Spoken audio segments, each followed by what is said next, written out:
ಒಬ್ಬರು ಅಬ್ದುಲ್ ಕಲಾಮು, ಒಬ್ಬರು ಮಮತಾಜು ಇಡೀ ಸಮುದಾಯವನ್ನು ಪ್ರತಿಬಿಂಬಿಸುವವರು ಅಂತ ಭಾವಿಸಬಾರ್ದು. ಅವರು ಅದು ಎಕ್ಸ್ಟರ್ನಲ್ಲು. ಮೋದಿಜಿಯವರು ಸಬ್ಕಾ ಸಾಥ್ ಸಬ್ಕಾ ವಿಕಾಸ್ ಸಬ್ಕಾ ವಿಶ್ವಾಸ್ ಅನ್ನುವಂಥ ಧ್ಯೇಯದ ಜೊತೆಗೆ ಬಂದರು. ಬಟ್ ಅದು ಕೇವಲ ಭಾಷಣಕ್ಕೆ ಮಾತ್ರ ಸೀಮಿತ ಆಯ್ತಂತ. ಯಾಕಂದರೆ ಮೋದಿಜಿಯವರು ಮುಸಲ್ಮಾನರ ಪರವಾಗಿ ಕೆಲಸವನ್ನು ಮಾಡ್ತಾ ಇದ್ದಾರೆ ಅಂತಂದರೆ ಯಾಕೆ ಇವತ್ತಿಗೂ ಕೂಡ ಮೋದಿಜಿ ಅಂತಂದರೆ ಮುಸ್ಲಿಮ ವಿರೋಧಿ ಅನ್ನುವಂಥದ್ದಿದೆ. ರಾಮ ಭಾರತೀಯ ಮುಸಲ್ಮಾನರಿಗೂ ಪೂರ್ವಜನೇ, ಬರೀ ಹಿಂದುಳಿಗಳಿಗೆ ಮಾತ್ರ ಪೂರ್ವಜ ಅಲ್ಲ. ಭಾರತೀಯ ಮುಸಲ್ಮಾನರಿಗೂ ರಾಮ ಪೂರ್ವಜನೇ. ಅವರು ತನ್ನ ಮತವನ್ನು ಬದಲಾಯಿಸಿದ್ರು, ತಮ್ಮ ಪೂರ್ವಜರನ್ನು ಬದಲಾಯಿಸೋಕ್ಕೆ ಸಾಧ್ಯನೇ ಇಲ್ಲ. ಹೇಗೆ ಸಾಧ್ಯ ಬದಲಾಯಿಸೋದಕ್ಕೆ? ಪೂರ್ವಜರು ಯಾವತ್ತೂ ಬದಲಾಗಲ್ಲ. ನಮ್ಮ ಕರ್ನಾಟಕದಲ್ಲಿ ನಾವೀಗ ನೋಡಿದ್ರೆ ಗ್ಯಾರಂಟಿ ಅಂದ ತಕ್ಷಣ ಅದರ ಬಗ್ಗೆ ಹೆಚ್ಚಾಗಿ ಜನ ಮಾತಾಡ್ತಾರೆ. ಆ ಮೋದಿಜಿಯವರಿಗೆ ಗ್ಯಾರಂಟಿಗಳನ್ನೇ ಘೋಷಣೆ ಮಾಡಬಹುದಿತ್ತಲ್ಲ ಈ ಯೋಜನೆಗಳಿಗಿಂತ. ಮೋದಿಜಿಯವರ 5 kg ಅಕ್ಕಿ ಕೊಡದೇ ಇದ್ದರೆ ಬಡವರು ಇವ್ರನ್ನ ನಂಬ್ಕೊಂಡಿದ್ರೆ ಕಾಂಗ್ರೆಸ್ನವ್ರನ್ನ ತಣ್ಣೀರು ಕುಡಿದು ಮಲಗಬೇಕಿತ್ತು. ಜನರಿಕ್ ಔಷಧಿಗಳು ಮಾರ್ಕೆಟಲ್ಲಿ 100 ರೂಪಾಯಿ ಇರೋದು ಇಲ್ಲಿ 15 ರೂಪಾಯಿಗೆ ಸಿಗುತ್ತೆ. ಅದರ ಲಾಭ ಆ ಕುಟುಂಬಕ್ಕೆ ಸೇವಿಂಗ್ಸ್ ರೂಪದಲ್ಲಿ ಆಗುತ್ತೆ. 100 ರೂಪಾಯಿ ಕೊಟ್ಟು ಔಷಧಿ ತಗೊಳ್ಳೋನು ಈ ಒಂದು ಜನೌಷಧಿ ಕೇಂದ್ರಗಳಲ್ಲಿ 15 ರೂಪಾಯಿಗೆ ತಗೊಳ್ತಾರೆ. ಪ್ರತ್ಯಕ್ಷವಾಗಿ ಪರೋಕ್ಷವಾಗಿ ಆ ಕುಟುಂಬದ ನೆರವಿಗೆ ಬಂದಂತಾಯ್ತೋ ಇಲ್ವೋ? PM ಸ್ವನಿಧಿ ಯೋಜನೆ ಬೀದಿ ಬರಿ ವ್ಯಾಪಾರಸ್ಥರಿಗೆ ಅವರು ಮೀಟ್ರ್ ಬಡ್ಡಿನಲ್ಲಿ ಸಾಲ ತಗೊಳ್ತಿದ್ರಲ್ಲ, ಅದನ್ನು ತಪ್ಪಿಸುವಂಥ ಕೆಲಸ ಮಾಡಿದೆ PM ಸ್ವನಿಧಿ ಯೋಜನೆ. ಮೋದಿಜಿಯವರು ಅಂತ ಬಂದಾಗ ಅವರು ಒಂದಷ್ಟು ಮಹತ್ವದ ಯೋಜನೆಗಳು ನಮ್ಮ ಕಣ್ಣು ಮುಂದೆ ಬರುತ್ತೆ. PM ಆವಾಸ್ ಯೋಜನೆ ಆಗಿರಬಹುದು, ಉಜ್ವಲ ಯೋಜನೆ ಆಗಿರಬಹುದು, ಜನಧನ ಆಗಿರಬಹುದು, ಜನೌಷಧಿ ಆಗಿರಬಹುದು, ಇಂಥ ಕೆಲವು ನಮ್ಮ ಕಣ್ಣು ಮುಂದೆ ಬರುತ್ತೆ. ಇದು ಕೇವಲ ನಾವು ಅಂದರೆ ಪ್ರಚಾರಕ್ಕೆ ಮಾತ್ರ ಬಳಸ್ಕೊಳ್ತಾ ಇದ್ದೀವ ಅಥವಾ ನಿಜವಾಗ್ಲೂ ಬಡವರ ಜೀವನ ಇದರಿಂದ ಬದಲಾಗಿದೆಯಾ ಅಂತ? ಆಯುಷ್ಮಾನ್ ಭಾರತ್ ಒಂದು ಕುಟುಂಬಕ್ಕೆ ಒಂದು ವರ್ಷಕ್ಕೆ 5 ಲಕ್ಷ ರೂಪಾಯಿವರೆಗಿನ ಚಿಕಿತ್ಸಾ ವೆಚ್ಚವನ್ನು ಸರ್ಕಾರ ಭರಿಸುತ್ತೆ. ಕೋಟ್ಯಾಂತರ ಜನ ಪ್ರತಿ ವರ್ಷ ಅದರ ಲಾಭವನ್ನು ಪಡಿತಾ ಇದ್ದಾರೆ. ಆ ಚಿಕಿತ್ಸಾ ವೆಚ್ಚವನ್ನು ಭರಿಸದೇ ಇದ್ರೆ ದುಡ್ಡು ಯಾರು ಕೊಡಬೇಕಿತ್ತು? ಆ ಕುಟುಂಬದವ್ರು ಕೊಡಬೇಕಿತ್ತು. ದುಡ್ಡು ಕೊಡುವ ಸಾಮರ್ಥ್ಯ ಇಲ್ಲದೆ ಇದ್ರೆ ಜೀವ ಕಳ್ಕೊಳ್ಬೇಕಿತ್ತು. ಜನರಿಕ್ ಔಷಧಿಗಳು ಮಾರ್ಕೆಟಲ್ಲಿ 100 ರೂಪಾಯಿ ಇರೋದು ಇಲ್ಲಿ 15 ರೂಪಾಯಿಗೆ ಸಿಗುತ್ತೆ. ಅದರ ಲಾಭ ಆ ಕುಟುಂಬಕ್ಕೆ ಸೇವಿಂಗ್ಸ್ ರೂಪದಲ್ಲಿ ಆಗುತ್ತೆ. 100 ರೂಪಾಯಿ ಕೊಟ್ಟು ಔಷಧಿ ತಗೊಳ್ಳೋನು ಈ ಒಂದು ಜನೌಷಧಿ ಕೇಂದ್ರಗಳಲ್ಲಿ 15 ರೂಪಾಯಿಗೆ ತಗೊಳ್ತಾರೆ. ಪ್ರತ್ಯಕ್ಷವಾಗಿ ಪರೋಕ್ಷವಾಗಿ ಆ ಕುಟುಂಬದ ನೆರವಿಗೆ ಬಂದಂತಾಯ್ತೋ ಇಲ್ವೋ? ಇದೇ ಥರ 2 ರೂಪಾಯಿಗೆ ಇನ್ಸೂರೆನ್ಸು ಕಲ್ಪನೆ ಮಾಡ್ಕೊಳ್ಳೋಕ್ಕೇ ಆಗಲ್ರಿ. 2 ಲಕ್ಷ ರೂಪಾಯಿನ ಇನ್ಸೂರೆನ್ಸು 2 ರೂಪಾಯಿ ಕೊಟ್ಟರೆ ಸಿಗುತ್ತೆ ಅನ್ನೋದು ಸಾಮಾನ್ಯ ಸಂಗತಿ ಅಲ್ಲ. ಇದು ಬದುಕನ್ನು ಬದಲಾಯಿಸೋ ಸಂಗತಿ. ಈಗ ಸ್ಟಾರ್ಟಪ್ ಯೋಜನೆ ಇದೆ, ಮುದ್ರಾ ಯೋಜನೆ ಇದೆ. ವಿತೌಟ್ ಶ್ಯೂರಿಟಿ ವಿತೌಟ್ ಸೆಕ್ಯೂರಿಟಿ ಸಾಲ ಕೊಡುತ್ತೆ ಬ್ಯಾಂಕು. ಯಾವ ಕಾಲದಲ್ಲಿ ವಿತೌಟ್ ಶ್ಯೂರಿಟಿ ವಿತೌಟ್ ಸೆಕ್ಯೂರಿಟಿ ಸಾಲ ಕೊಡುತ್ತೆ? ಮಾವನು ಕೊಡಲ್ಲ ದುಡ್ಡನ್ನ ಅಳಿಯನಿಗೆ, ಅವನು ಕೂಡ ಹಿಂದೆ ಮುಂದೆ ನೋಡ್ತಾನೆ. ಆದರೆ ಬ್ಯಾಂಕ್ಗಳು ಮಾವನಿಗಿಂತ ಹೆಚ್ಚಾಗಿ ನಮ್ಮ ಸಿಬಿಲ್ ಸ್ಕೋರ್ನ ಆಧರಿಸಿ, ನಾವು ಮಾಡುವ ವ್ಯವಹಾರವನ್ನು ಆಧರಿಸಿ ವಿತೌಟ್ ಶ್ಯೂರಿಟಿ ವಿತೌಟ್ ಸೆಕ್ಯೂರಿಟಿ ಸಾಲ ಕೊಡ್ತವೆ. ಅಷ್ಟು ಮಾತ್ರ ಅಲ್ಲ, PM ಸ್ವನಿಧಿ ಯೋಜನೆ ಬೀದಿ ಬರಿ ವ್ಯಾಪಾರಸ್ಥರಿಗೆ ಅವರು ಮೀಟ್ರ್ ಬಡ್ಡಿನಲ್ಲಿ ಸಾಲ ತಗೊಳ್ತಿದ್ರಲ್ಲ, ಅದನ್ನು ತಪ್ಪಿಸುವಂಥ ಕೆಲಸ ಮಾಡಿದೆ PM ಸ್ವನಿಧಿ ಯೋಜನೆ. PM ವಿಶ್ವಕರ್ಮ ಯೋಜನೆ ಯಾರು ಸ್ಕಿಲ್ಡ್ ವರ್ಕರ್ಸ್ ಇದ್ರು, ವಿವಿಧ ಕೌಶಲ್ಯವನ್ನು ಆಧರಿಸಿ ವೃತ್ತಿಪರ ಕಸುಬುಗಳನ್ನು ಮಾಡ್ತಿರ್ತಕ್ಕಂಥ ಜನರು ಏನಿದ್ರು ಅವರಿಗೆ ಬೇಕಾದಂಥ ಪರಿಕರಗಳನ್ನು ಕೊಡೋದು ಮಾತ್ರ ಅಲ್ಲ, ಅವರು ಸ್ವಾವಲಂಬಿಯಾಗಿ ಬದುಕೋದಕ್ಕೆ ಬೇಕಾದಂಥ ನೆರವನ್ನು ಕೊಡುತ್ತೆ. ಇವೆಲ್ಲವೂ ಬದುಕು ಬದಲಾಯಿಸುವ ಯೋಜನೆಗಳು. ಕುರಿ ಕೋಳಿ ಕೊಟ್ಟು ಆಮೇಲೆ ಕುರಿ ಕೋಳಿ ಸಾಕೋದು, ಅವನು ಹಬ್ಬ ಬಂದಾಗ ಕುರಿ ತಗೋಬ ಕೋಳಿ ತಗೋಬ ಅಂತೇಳಿ ಹೇಳಿ ಅನ್ನೋದಲ್ಲ.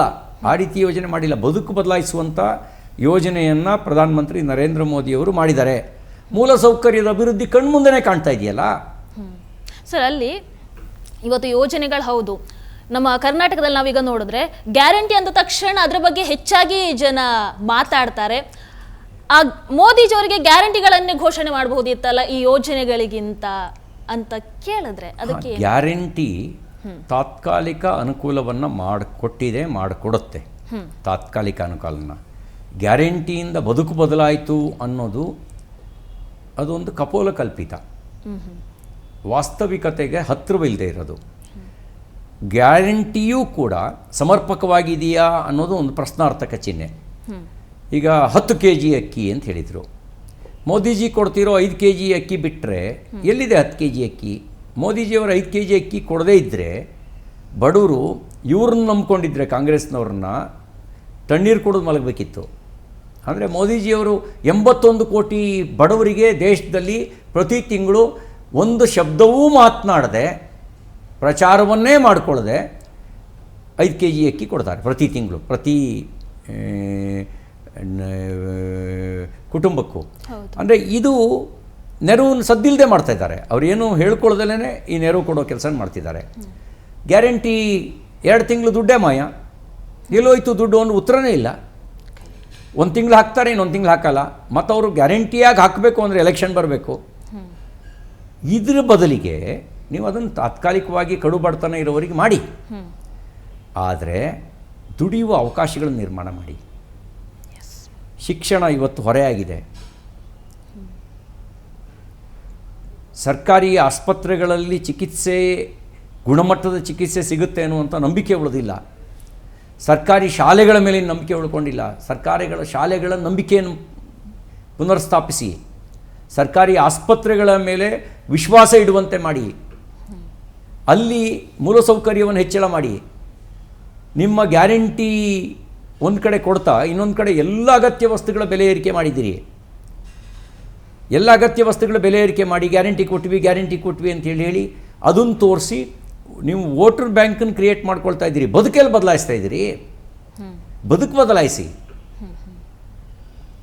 ನಿಜ, ಕಡು ಬಡತನದಲ್ಲಿರೋರಿಗೆ, ದುಡಿಯುವ ಶಕ್ತಿ ಇಲ್ಲದೆ ಇದ್ದವರಿಗೆ, ಅವರಿಗೆ ನಾವು ನೆರವು ಕೊಡಬೇಕು, ತಪ್ಪಲ್ಲ, ಕೊಡಲೇಬೇಕು.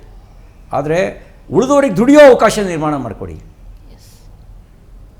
ಅದನ್ನು ಮಾಡ್ತಾ ಇಲ್ಲ ಸರ್. ಈಗ ಅಂದರೆ ಈ ಒಂದು ಸಂದರ್ಭಕ್ಕೆ ಬಹಳ ಜನರು ಮಾತಾಡ್ತಾ ಇರೋದ್ರಿಂದ ಕೇಳಬೇಕು. ಮೋದಿಜಿ ಇವತ್ತು ಬೆಲೆ ಏರಿಕೆ ಮಾಡಿದ್ದಾರೆ, ಮತ್ತು ಮೋದಿಜಿ ವಿದೇಶ ಪ್ರವಾಸವನ್ನು ಮಾಡಬೇಡಿ ಅಂತ ಹೇಳ್ತಾರೆ. ಬಟ್ ಮೋದಿಜಿಯವರ ವಿದೇಶ ಪ್ರವಾಸವನ್ನು ಮಾಡ್ತಾರೆ. ಜನರಿಗೆ ಒಂದು ಹೇಳೋದು, ಮೋದಿಜಿಯವರು ಇನ್ನೊಂದು ಮಾಡೋದು. ಏನಿದು, ಮೋದಿಜಿಯವರು ನುಡಿದಂತೆ ನಡೀತಾ ಇದ್ದಾರಾ ಅಂತ? ಮೋದಿಜಿಯವರು ಅನಾವಶ್ಯಕ ವಿದೇಶ ಪ್ರವಾಸವನ್ನು ಮಾತ್ರ ನೀವು ನಿಯಂತ್ರಿಸಿ ಅಂತ ಹೇಳಿದ್ದಾರೆ. ಕೆಲವರಿಗೆ ದುಬೈಗೆ ಹೋಗೋದು ಒಂದು ಹಣ ಖರ್ಚು ಮಾಡೋದಕ್ಕೆ, ಮೋಜು ಮಸ್ತಿಗೆ ಅಂತ ಅನಿಸುತ್ತೆ. ನಿಮ್ಮ ದುಡ್ಡೇ ಇರ್ಬೋದು, ಆದರೆ ದೇಶದ ವಿದೇಶಿ ವಿನಿಮಯವನ್ನು ಕೊಡಬೇಕಾಗತ್ತೆ. ಚಿನ್ನದ ಖರೀದಿ ಬದಲಿಗೆ ಚಿನ್ನದ ಬಾಂಡನ್ನು ಖರೀದಿ ಮಾಡಿ. ನಿಮಗೆ 2 ರೀತಿ ಲಾಭ ಇದೆ. ನೀವು ಬೇಕು ಅಂದಾಗ ಮಾರ್ಬೋದು, ಮತ್ತು ಬೇಕಂದಾಗ ಚಿನ್ನವಾಗಿಯೂ ಪರಿವರ್ತನೆ ಮಾಡ್ಕೊಳ್ಬೋದು. ಅದ್ರ ಜೊತೆಗೆ ನಿಮಗೆ ಒಂದು ನಿರ್ದಿಷ್ಟ ಪ್ರಮಾಣದ ಬಡ್ಡಿಯನ್ನು ಕೊಡುತ್ತೆ. ನೀವು ಚಿನ್ನ ಖರೀದಿ ಮಾಡಿ ನಿಮ್ಮ ಟ್ರೆಜರಿಲಿಟ್ಟರೆ ಅದು ಬಡ್ಡಿ ಬರಲ್ಲ, ಆದರೆ ಇದರಲ್ಲಿ ನಿಮಗೆ ಬಡ್ಡಿಯೂ ಸಿಗುತ್ತೆ, ಮತ್ತು ಮಾರುಕಟ್ಟೆ ದರಕ್ಕೆ ನಿಮಗೆ ಮಾರಾಟ ಮಾಡಲಿಕ್ಕೂ ಕೂಡ ಅವಕಾಶ ಇರುತ್ತೆ, ಚಿನ್ನವಾಗಿ ಪರಿವರ್ತನೆ ಮಾಡಲಿಕ್ಕೂ ಅವಕಾಶ ಇರುತ್ತೆ. ಈ ಸಂಗತಿಯನ್ನು ಒಂದು ತಾತ್ಕಾಲಿಕ ವ್ಯವಸ್ಥೆಯಾಗಿ ಹೇಳಿದರು, ಪರ್ಮನೆಂಟ್ ಅಂತ ಹೇಳಿಲ್ಲ. ಇವತ್ತಿನ ಸಂದರ್ಭ, ಯುದ್ಧ ಇದೆ, ವಿದೇಶಿ ವಿನಿಮಯ ಹೆಚ್ಚಿನ ಪ್ರಮಾಣದಲ್ಲಿ ಖರ್ಚಾಗ್ತಾ ಇದೆ, ಇದರಿಂದ ರೂಪಾಯಿ ಕುಸಿತ ಆಗುತ್ತೆ. ಹಾಗಾಗಿ ಈ ಸಂದರ್ಭದಲ್ಲಿ ನಿಯಂತ್ರಣ ಮಾಡಿ ಅಂಥೇಳಿ ಮನೆಯಲ್ಲಿ ನೀವೇನೋ ಒಂದು ಸಂಭ್ರಮದ ಚಿಂತನೆ ಮಾಡ್ತಿರ್ತೀರಿ, ಯೋಜನೆ ಮಾಡಿರ್ತೀರಿ. ದಿಢೀರಂತ ಮನೇಲಿ ಯಾರಿಗಾರೋ ಆರೋಗ್ಯ ಕೆಡುತ್ತೆ. ನೀವು ಆರೋಗ್ಯಕ್ಕಾಗಿ ಹಣ ವೆಚ್ಚ ಮಾಡ್ತಿರೋ, ಸಂಭ್ರಮಕ್ಕಾಗಿ ವೆಚ್ಚ ಮಾಡ್ತಿರೋ?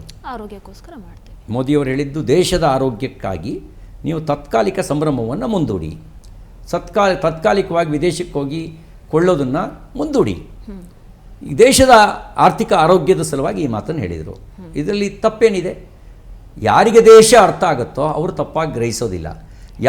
ಯಾರಿಗೆ ವರ್ತಮಾನದ ಪರಿಸ್ಥಿತಿಯ ಬಗ್ಗೆ ಅರಿವಿರುತ್ತೋ ಅವರು ಅಪಾರ್ಥವನ್ನು ಮಾಡ್ಕೊಳ್ಳಲ್ಲ. ಯಾರಿಗೆ ವರ್ತಮಾನದ ಪರಿಸ್ಥಿತಿಯ ಅರಿವಿರಲ್ಲ ಅವರು ಅಪಪ್ರಚಾರ ಮಾಡ್ತಾರೆ ಮತ್ತು ಅಪಾರ್ಥ ಮಾಡ್ಕೊಳ್ತಾರೆ. ಸರ್, ಮೋದಿಜಿಯವರು 12 ವರ್ಷಗಳನ್ನು ಪ್ರಧಾನಮಂತ್ರಿಯಾಗಿ ಪೂರೈಕೆ ಮಾಡಿದ್ದಾರೆ. ಹೇಗೆ ಸಾಧ್ಯ ಆಯಿತು ಸರ್? ಯಾಕಂದರೆ ಜನ ಒಂದು ಬಾರಿ ಆಯ್ಕೆ ಮಾಡಿ ಕಳಿಸುವಂಥದ್ದು ಓಕೆ, 2 ಬಾರಿ ಆಯ್ಕೆ ಮಾಡಿ ಕಳಿಸುವಂಥದ್ದು ಓಕೆ, 3 ಬಾರಿ ಜನ ಆಶೀರ್ವಾದ ಮಾಡಿ ಕಳಿಸುವಂಥದ್ದು ಹೇಗೆ ಸಾಧ್ಯ ಸರ್? ಜನ ವಿಶ್ವಾಸ ಇಟ್ಟಿದ್ದಾರೆ. ಅವರ ನಮ್ಮ ಮೇಲೆ ಅತೀವವಾದ ನಂಬಿಕೆ ಇದೆ. ವಯಸ್ಸಿನಲ್ಲೇ ಅವರು ಯುವಕರಲ್ಲ, ಆದರೆ ಯುವಕರ ಮನಸ್ಸನ್ನು ಪ್ರತಿನಿಧಿಸ್ತಾರೆ. ಕೆಲವರು ವಯಸ್ಸಿನಲ್ಲಿ ಯುವಕರಿರ್ತಾರೆ, ಆದರೆ ಯುವಕರ ಮನೋಭಾವನೆಯನ್ನು ಪ್ರತಿನಿಧಿಸೋದಿಲ್ಲ. ಇವರು ವಯಸ್ಸಿನಲ್ಲಿ ಯುವಕರಲ್ಲ, ಆದರೆ ಯುವಕರ ಮನಸ್ಥಿತಿಯನ್ನು ಪ್ರತಿನಿಧಿಸುವಂಥ ಯುವ ನಾಯಕರ ರೀತಿಯಲ್ಲಿ ಅವರ ಆಧಾರಕ್ಕೆ ಪಾತ್ರರಾಗಿದ್ದಾರೆ. ಸಬ್ಕಾ ಸಾಥ್, ಸಬ್ಕಾ ವಿಕಾಸ್, ಸಬ್ಕಾ ವಿಶ್ವಾಸ್ ಅನ್ನುವ ಮಂತ್ರದೊಂದಿಗೆ ಕೆಲಸ ಮಾಡ್ತಿದ್ದಾರೆ. ಮೋದಿಜಿಯವರ ಬಗ್ಗೆ ಭಾಳ ಜನ ಆರೋಪ ಮಾಡ್ತಾರೆ, ರಾಜಕೀಯ ಆರೋಪ ಮಾಡ್ತಾರೆ. ಅವರು ಯಾವುದೇ ಯೋಜನೆಗಳಲ್ಲಿ ತಾರತಮ್ಯ ಇದೆಯಾ? ಗ್ಯಾಸ್ ಕೊಡಬೇಕಾದ್ರೆ ಮುಸಲ್ಮಾನರಿಗೆ ಗ್ಯಾಸ್ ಕೊಡಲ್ಲ ಅಂತ ಹೇಳಿದಾರ? ಆಯುಷ್ಮಾನ್ ಭಾರತ್ ಇದು ಇಂಥ ಜಾತಿಯವರಿಗೆ ಅಂತ ಏನಾದ್ರು ನಿರ್ದಿಷ್ಟಪಡಿಸಿದಾರಾ? ಇಲ್ಲ. ಯಾವ ಯೋಜನೆಗಳು ಅವು ಸಾರ್ವತ್ರಿಕ ಯೋಜನೆಗಳಾಗಿದೆ ಹೊರತು ಮತ ಬ್ಯಾಂಕ್ ಆಧಾರಿತ ಯೋಜನೆ ಆಗಿಲ್ಲ. ಜಾತಿ ಕೇಂದ್ರಿತ ಸಮಾಜ ಒಡೆಯುವ ಯೋಜನೆಗಳು ಆಗಿಲ್ಲ. ಸಮಾಜ ಒಡೆಯುವ ಜಾತಿ ಕೇಂದ್ರಿತ ಯೋಜನೆಗಳನ್ನು ತಂದವರು ಜಾತ್ಯತೀತರು ಅಂತ ಸರ್ಟಿಫಿಕೇಟ್ ಕೊಟ್ಕೊಂಡು ಮೋದಿಜಿಯವ್ರನ್ನ ವಿರೋಧ ಮಾಡ್ತಾರೆ. ಎಸ್ ಸರ್, ನಾನು ಆ್ಯಕ್ಚುಲಿ ಅದೇ ಕೇಳೋದಕ್ಕಿದ್ದೆ. ಆ್ಯಕ್ಚುಲಿ ನಾನು ಒಬ್ಬ ಮುಸಲ್ಮಾನಳಾಗಿ ಮೋದಿಜಿಯವರು ದೊಡ್ಡ ಫ್ಯಾನ್. ಮೋದಿಜಿಯವರು ಸಬ್ಕಾ ಸಾಥ್ ಸಬ್ಕಾ ವಿಕಾಸ್ ಸಬ್ಕಾ ವಿಶ್ವಾಸ್ ಅನ್ನುವಂಥ ಧ್ಯೇಯದ ಜೊತೆಗೆ ಬಂದರು. ಬಟ್ ಅದು ಕೇವಲ ಭಾಷಣಕ್ಕೆ ಮಾತ್ರ ಸೀಮಿತ ಆಯ್ತಂತ. ಯಾಕಂದರೆ ಮೋದಿಜಿಯವರು ಮುಸಲ್ಮಾನರ ಪರವಾಗಿ ಕೆಲಸವನ್ನು ಮಾಡ್ತಾ ಇದ್ದಾರೆ ಅಂತಂದರೆ ಯಾಕೆ ಇವತ್ತಿಗೂ ಕೂಡ ಮೋದಿಜಿ ಅಂತಂದರೆ ಮುಸ್ಲಿಂ ವಿರೋಧಿ ಅನ್ನುವಂಥದ್ದಿದೆ? ಅಲ್ಲ, ಮುಸ್ಲಿಂ ವಿರೋಧಿ ಅಂದರೆ ನಿಮಗೆ ಮುಸ್ಲಿಂ ಮಾನಸಿಕತೆಯನ್ನು ಅರ್ಥ ಮಾಡ್ಕೊಳ್ಬೇಕು, ಅದರ ಸಿದ್ಧಾಂತವನ್ನು ಅರ್ಥ ಮಾಡ್ಕೋಬೇಕು. ಸಿದ್ಧಾಂತವನ್ನು ಅರ್ಥ ಮಾಡ್ಕೊಳ್ಳದೆ ಅದರ ಮಾನಸಿಕತೆ ಅರ್ಥ ಆಗಲ್ಲ. ಒಬ್ಬರು ಅಬ್ದುಲ್ ಕಲಾಮು, ಒಬ್ಬರು ಮಮತಾಜು ಇಡೀ ಸಮುದಾಯವನ್ನು ಪ್ರತಿಬಿಂಬಿಸುವವರು ಅಂತ ಭಾವಿಸಬಾರ್ದು. ಅವರು ಅದು ಎಕ್ಸ್ಟರ್ನಲ್ಲು, ಆ ಥರದ ಒಂದು ಅಪರೂಪದ ಕೇಸ್ಗಳು. ಉಳಿದವರ ಜಗತ್ತನ್ನು ಎರಡಾಗಿ ನೋಡುವಂಥ ಮುಸ್ಲಿಂ ಮಾನಸಿಕತೆ ಕಾರಣ. ಮೊಮಿನ್ ಮತ್ತು ಕಾಫಿರ್ ಅನ್ನುವಂಥ ಮನೋಭಾವನೆ ಕಾರಣ. ಮುಸಲ್ಮಾನೇತರರೆಲ್ಲರನ್ನೂ ನೋಡುವ ಇಸ್ಲಾಮಿನ ದೃಷ್ಟಿಕೋನ ಕಾರಣ. ಆ ದೃಷ್ಟಿಕೋನದ ಕಾರಣಕ್ಕೆ ಮೋದಿಯವ್ರನ್ನ ದ್ವೇಷಿಸ್ತಾರೆ. ಅದು ಬಿಟ್ಟರೆ ದ್ವೇಷ ಮಾಡೋಕ್ಕೆ ಏನಿದೆ ಹೇಳಿ? ಏನಿದೆ ದ್ವೇಷ ಮಾಡೋಕ್ಕೆ? ಯಾವ ಕಾರಣಕ್ಕೆ ದ್ವೇಷ ಮಾಡಬೇಕು? ಈಗ ಮೋದಿಜಿಯವರು ಕೊಡೋ ಆಯುಷ್ಮಾನ್ ಭಾರತ್ ತಗೊಳ್ತಾರೆ, ಮೋದಿಜಿಯವರು ಕೊಡೋ ಗ್ಯಾಸ್ ತಗೊಳ್ತಾರೆ, ಮೋದಿಜಿಯವರು ಕೊಡೋ ಅಕ್ಕಿ ಊಟ ಮಾಡ್ತಾರೆ, ಮೋದಿಜಿಯವರು ಕೊಡುವಂಥ ವಿಶ್ವಕರ್ಮ ಯೋಜನೆ ಫಲಾನುಭವಿ ಆಗ್ತಾರೆ, ಮೋದಿಜಿಯವರು ಕೊಡೋ ಎಲ್ಲ ಲಾಭವನ್ನು ಪಡೆದ ನಂತರ ಮೋದಿಜಿಯವ್ರನ್ನ ದ್ವೇಷ ಮಾಡ್ತಾರೆ ಅಂದರೆ ಆ ದ್ವೇಷದ ಮನೋಭಾವನೆ ಮೂಲನೋ ಅಥವಾ ಮೋದಿಜಿಯವ್ರ ಮೂಲನೋ? ಸರ್, ಅಲ್ಲಿ ಇನ್ನೊಂದು ಮಾತು ಬರುತ್ತೆ. ನಾವು ಪ್ರಧಾನಿಯನ್ನು ಆಯ್ಕೆ ಮಾಡಿಬಿಟ್ಟಿದ್ದೀವ ಅಥವಾ ಹಿಂದೂ ನಾಯಕನನ್ನು ಆಯ್ಕೆ ಮಾಡಿದ್ದೀವ? ಹಿಂದೆ ಅಂದರೆ ಸೆಕ್ಯುಲರ್ ನಾಯಕತ್ವವನ್ನು ನೋಡಿದ್ರು, ಆದರೆ ಮೋದಿಜಿಯವರು ಪಕ್ಕಾ ಒಬ್ಬ ಹಿಂದೂ ಧರ್ಮೀಯನಾಗಿ ಅದನ್ನು ಫಾಲೋ ಮಾಡ್ತಾರೆ. ರಾಮ ಮಂದಿರ ನಿರ್ಮಾಣ ಆಗುತ್ತೆ. ಆ ಸಂದರ್ಭದಲ್ಲಿ ಎಲ್ಲೋ ಒಂದು ಕಡೆ ಅದು ಕೂಡ ಮುಸಲ್ಮಾನರು ವಿರೋಧ ಮಾಡೋದಕ್ಕೆ ಕಾರಣ ಆಗಿರಬಹುದಾ ಅಂತ. ನಿಮಗೆ ಸೆಕ್ಯುಲರ್ ಅನ್ನೋ ಪರಿಭಾಷೆ ಏನು? ಓಲೈಕೆನಾ? ಸೆಕ್ಯುಲರ್ ಅಂದರೆ ಓಲೈಕೆ ಅಲ್ಲ. ಸೆಕ್ಯುಲರ್ ಅಂತಂದರೆ ಸರ್ವ ಪಂಥ ಸಮಭಾವ. ಸರ್ವಪಂಥ ಸಮಭಾವ ಭಾರತೀಯ ದರ್ಶನಗಳಲ್ಲೇ ಇದೆ. ನೀವು ಭಾರತೀಯ ದರ್ಶನಗಳಲ್ಲಿ ದೇವನೊಬ್ಬ ನಾಮ ಹಲವು ಪರಿಕಲ್ಪನೆ ಇದೆ. ನೀವು ದೇವರನ್ನು ಕಾಣೋದಕ್ಕೆ ನಾನು ಪೂಜಿಸುವ ರಾಮನನ್ನು ಫಾಲೋ ಮಾಡಬೇಕಾಗಿಲ್ಲ. ನೀವು ಪೂಜಿಸುವ ಅಲ್ಲಾಹನನ್ನ ಮೂಲಕನೇ ಭಗವಂತನನ್ನು ಕಾಣ್ಬೋದು. ಇದು ಭಾರತೀಯ ದರ್ಶನ ಹೇಳ್ಕೊಡುತ್ತೆ. ದುರ್ದೈವ ಸಂಗತಿ ಏನು ಅಂದರೆ ಇಸ್ಲಾಂಲಾಗಲಿ ಕ್ರಿಶ್ಚಿಯಾನಿಟಿನಲ್ಲಾಗಲಿ ಈ ಇನ್ನೊಂದು ಪಥದ ಅವಕಾಶವೇ ಇಲ್ಲ. ಇಲ್ಲಿ ಸಾವಿರಾರು ಪಥಗಳಿದ್ದಾವೆ. ನೀವು ಯಾವ ರೂಪದಲ್ಲಿ ಬೇಕಾದರೂ ಭಗವಂತನನ್ನು ಕಾಣ್ಬೋದು. ಇದು ಸರ್ವ ಪಂಥ ಸಮಭಾವ ಭಾರತೀಯ ದರ್ಶನಗಳಲ್ಲಿದೆ. ಇನ್ನು ರಾಮ ಮರ್ಯಾದಾ ಪುರುಷೋತ್ತಮ, ಆದರ್ಶ ಪುರುಷ. ಈ ಕಾರಣಕ್ಕಾಗಿ ಸಹಸ್ರಮಾನಗಳ ಕಾಲದಿಂದ ಭಾರತೀಯರು ಅವನನ್ನು ಗುಣಗಳ ಗಣಿ ಅಂತ ಕರೆದ್ರು. ಆ ಕಾರಣಕ್ಕೆ ದೇವತಾ ಸ್ವರೂಪಿ ಅಂತ ಕರೆದ್ರು. ಹಾಗೆ ಯಾರು ಭಾರತೀಯ ಸಂಸ್ಕೃತಿಯ ಬಗ್ಗೆ ಆಧಾರ ಇರುತ್ತೆ ಅವರು ರಾಮನಿಗೆ ವಿರೋಧ ಮಾಡೋಕ್ಕೆ ಸಾಧ್ಯನೇ ಇಲ್ಲ. ಭಾರತೀಯ ಸಂಸ್ಕೃತಿಯ ಬಗ್ಗೆ ಅವರಿಗೆ ಅರಿವಿಲ್ಲದೆ ಇದ್ದರೆ, ಈಗ ನೋಡಿ, ಈಗ ನಮ್ಮ ಭಾರತದಲ್ಲಿರೋ ಮುಸಲ್ಮಾನರು, ಭಾರತದಲ್ಲಿರೋ ಕ್ರಿಶ್ಚಿಯನ್ರು ಯಾವುದೋ ಒಂದು ಸಾಂದರ್ಭಿಕ ಕಾರಣಕ್ಕೆ ಇಸ್ಲಾಮನ್ನು ಸ್ವೀಕಾರ ಮಾಡಿದ್ದಾರೆ, ಕ್ರಿಶ್ಚಿಯಾನಿಟಿನ ಸ್ವೀಕಾರ ಮಾಡಿದ್ದಾರೆ. ಯಾವ ಸಾಂದರ್ಭಿಕ ಅನ್ನೋ ವಿಶ್ಲೇಷಣೆಗೆ ನಾನು ಹೋಗಲ್ಲ. ಇಸ್ಲಾಮನ್ನು ಸ್ವೀಕಾರ ಮಾಡಿದ ತಕ್ಷಣ ಅವ್ರ ಪೂರ್ವಜರು ಬದಲಾಗಕ್ಕೆ ಸಾಧ್ಯನಾ? ಸಾಧ್ಯ ಇಲ್ಲ. ರಾಮ ಭಾರತೀಯ ಮುಸಲ್ಮಾನರಿಗೂ ಪೂರ್ವಜನೇ, ಬರೀ ಹಿಂದುಳಿಗಳಿಗೆ ಮಾತ್ರ ಪೂರ್ವಜ ಅಲ್ಲ. ಭಾರತೀಯ ಮುಸಲ್ಮಾನರಿಗೂ ರಾಮ ಪೂರ್ವಜನೇ. ಅವರು ತನ್ನ ಮತವನ್ನು ಬದಲಾಯಿಸಿದ್ರು, ತಮ್ಮ ಪೂರ್ವಜರನ್ನು ಬದಲಾಯಿಸೋಕ್ಕೆ ಸಾಧ್ಯನೇ ಇಲ್ಲ. ಹೇಗೆ ಸಾಧ್ಯ ಬದಲಾಯಿಸೋದಕ್ಕೆ? ಪೂರ್ವಜರು ಯಾವತ್ತೂ ಬದಲಾಗಲ್ಲ. ಅವ್ರ ಪೂರ್ವಜರಾಗೇ ಇರ್ತಾರೆ. ಹಾಗಾಗಿ ಭಾರತೀಯ ಮುಸಲ್ಮಾನರಿಗೆ ರಾಮ ತನ್ನ ಪೂರ್ವಜ ಅನ್ನೋದರ ಅರಿವು ಆದರೆ ಸಾಕು. ರಾಮನ ಬಗ್ಗೆ ಇಲ್ಲಿಯ ಹಿಂದೂಗಳು ಯಾವ ಶ್ರದ್ಧೆನ ಇಟ್ಕೊಳ್ತಾರೋ ಆ ಶ್ರದ್ಧೆ ಸ್ವಾಭಾವಿಕವಾಗಿ ಅವರಿಗೂ ಬಂದ್ಬಿಡುತ್ತೆ. ಕರೆಕ್ಟ್. ಇಸ್ಲಾಂ ಸ್ವೀಕಾರ ಮಾಡ್ತಿದ್ದಂಗೆ ರಾಮನ್ ದ್ವೇಷ ಮಾಡಬೇಕಾಗಿಲ್ವಲ್ಲ. ಟಿವಿ ವಿಕ್ರಮ, ದೇಶ ನಿಮ್ಮ ಕೈಯಲ್ಲಿ. ಈ ಕಾರ್ಯಕ್ರಮ ನಿಮಗೆ ಇಷ್ಟ ಆಗಿದ್ದಲ್ಲಿ ಲೈಕ್, ಶೇರ್ ಹಾಗೂ ಕಮೆಂಟ್ ಮಾಡಿ. ಟಿವಿ ವಿಕ್ರಮದ ಕಾರ್ಯಕ್ರಮಗಳನ್ನು ನಿರಂತರವಾಗಿ ವೀಕ್ಷಿಸಲು ಸಬ್ಸ್ಕ್ರೈಬ್ ಮಾಡಿ, ಬೆಲ್ ಐಕನ್ ಒತ್ತಿ.